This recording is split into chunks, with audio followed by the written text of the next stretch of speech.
వస్తాను అబ్బాయి.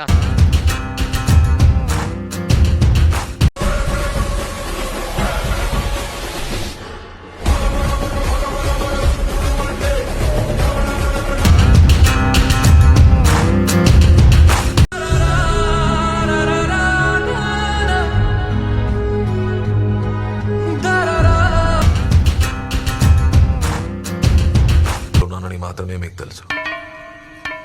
లోపలికి వెళ్లే ముందు ఏం చేస్తామన్నా తెలియదు కదా సార్.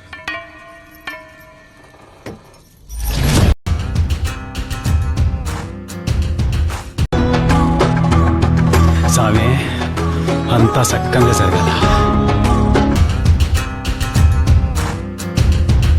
రే నీకు దండం పెడతాను నువ్వు రే ఏందిరా ఇట్లా అయిపోయావు తయారు. మీరు నమ్మకపోతే నేనేం చేయాలి మాస్టర్? నీ